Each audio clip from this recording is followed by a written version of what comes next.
along with the psychology behind what makes a person click. But before I tell you what those three things are, so this way you know how to think like your audience and get them to click on your videos more.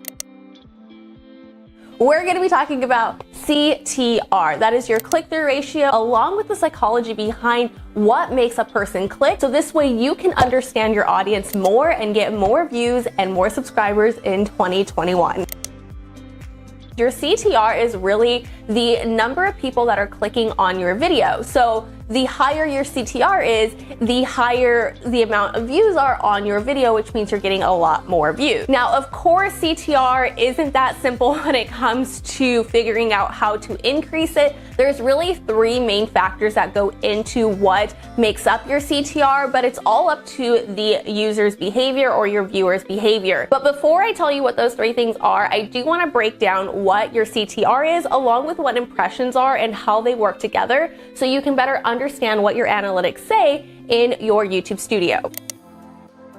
Okay, so to be able to read your analytics, you need to know how to find your CTR in your analytics. So to go to your YouTube Creator Studio, hit your profile picture, go to YouTube Studio, and then you're going to select analytics from either the sidebar here, or you can go to your channel analytics here. From there, you're gonna go to your reach tab, and this is gonna give you 4 different tabs. So these you can actually click on and you'll notice that the graph changes. The ones we're gonna focus on is your impressions click-through rate, and your views. So impressions is the number of times YouTube has shown your video to a person. And this includes if you're showing up on people's homepage, so as soon as they log into YouTube, maybe you're showing up on people's subscription feeds, maybe you're showing up on the watch now or up next when you're watching a video, and then you come up afterwards at the very end that they click on. Whenever your thumbnail or your video appears on anywhere on YouTube, that is counted as an impression because your video was shown to people. If we're reading this chart for me, in the last 28 days, YouTube has shown my video to 316.7 thousand people. If you hover over, you'll get a more accurate, so it's actually 316,669 people have seen one of my videos. Now we can see that it is down in the last 28 days, but we're not going to dig into that. All we're focused on is how this accumulates with this to get this. So out of the over 300,000 people who have seen my video in the last 28 days, 4.3% have clicked on those, and that led to 20,000 views. So this is why increasing your CTR is so important, but a lot of people will focus on how do I get YouTube to recommend my content more? And that is what they focus on instead of asking yourself, how do I get people to click on my video more? That's what you should really be saying if you want YouTube to recommend you more. And the reason why I say that is if you just scroll down a little bit, you're gonna see impressions and how they led to watch time. And again, it shows you the number of times YouTube is recommending my content. But if you click on here, it tells you you can increase the chance of YouTube suggesting your content by increasing your click-through rate and your video watch time. So again, don't focus on how do I get YouTube to show my video more, focus on how do I get my subscribers to click more. Because if I was even to get 10% of people to click on my video versus 4%, I would have been seeing over 30,000 views. So I would be having 10,000 more views in the last 28 days, and I probably wouldn't be down, but it's the fact that my click-through rate has dropped 11%, which means my views have dropped. And you can go ahead and click on this, click see more, and this will give you more detail of what's working and what's not working. So basically you want to go here and see, okay, this click or thumbnail or video is showing that 9.5% of people click on it out of the 4,000 who have seen it. And what does that look like? Kind of get an idea of, your thumbnail, seeing what kind of design is it, and then also compare it with this next one and see if there's a pattern of all your top thumbnails. Is there a certain style or pattern that you're using? Are you using the exact same words? What is it about these thumbnails that get people to click? And then you want to drop down to the very bottom, because these are going to be your worst ones, and then say, okay, what was it about these thumbnails that just were not getting people to click? And if you see, these are completely different styles than what I'm working with right now. So this can give you an idea of what to do and what not to do. And again, remember, you're not focusing on the impressions. You're not focusing on making YouTube push your video out to more people. you want to focus on how do I get more people to click on my video, because that is naturally going to have YouTube increase your recommendations anyways.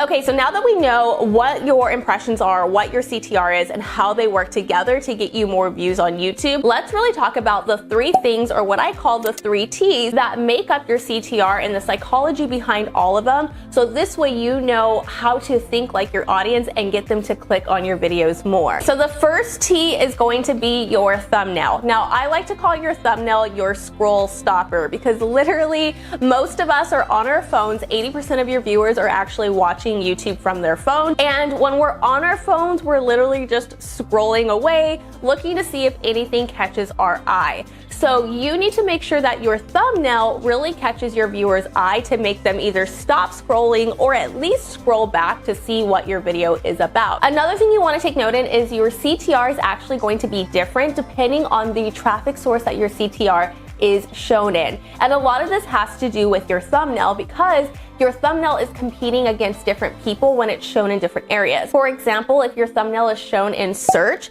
that means that your thumbnail is shown with people that are directly talking about your topic, your subtopic, and your videos are very similar. So basically all you're doing is trying to make sure that your video beats out your competition, quote unquote. So this way people will choose your video about how to bake a cake in 5 minutes in the microwave versus your neighbor's or that other person in your niche's video on how to bake a cake in 5 minutes. But you also have to remember, when we start showing up in recommended and the watch page, browse, all of that stuff, we're not just competing with others in our niche, we're competing with the viewers' watch histories. But again, in search, you should see your CTR be a little bit higher, especially if the issue is your thumbnails just aren't doing a good enough job of capturing the person's attention, because you're able to look at the thumbnails already ranking in search and definitely design around that so you stand out more often. Because a lot of the times what people do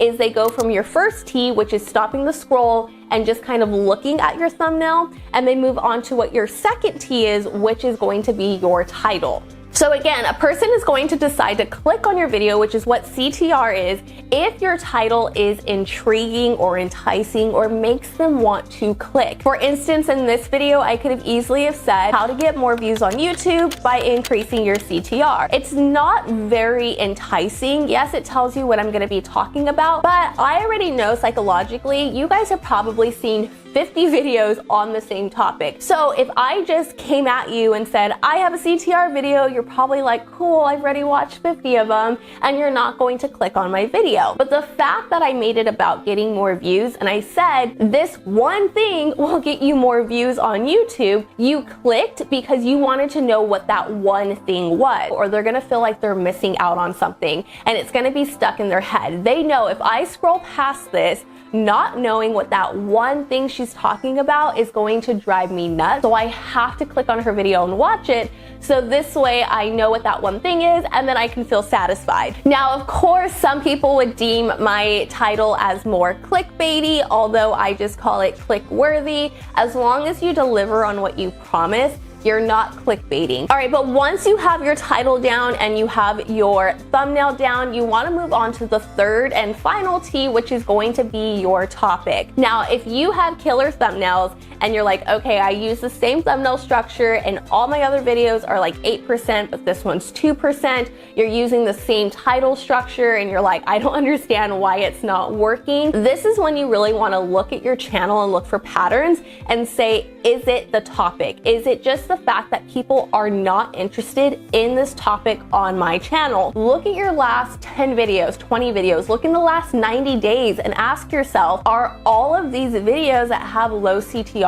are they all on the same or really similar linear topics? And if it is, that's when you know, okay, it's not the thumbnail or the title, it really is the topic, and maybe I shouldn't do this topic for a while and I should move on to doing something else. So you're probably like, cool, Tiffany, I know it's my title, topic, or thumbnail that's lowering my CTR, and that's what I need to focus on to increase it so I can get more views, but how do I do that? And honestly, guys, it comes down to testing. Look at the people who are doing big things. Look in search, look at your competitors or the channels that you overlap with. You will never know what works if you're not not running your own case study. But let me know in the comments below what you're currently struggling with when it comes to growing on YouTube in 2021. And for more simple strategies to grow on YouTube, you can go ahead and check out this video here. Also have it down in the pinned comments below. Now get out there, make some content, let's grow together.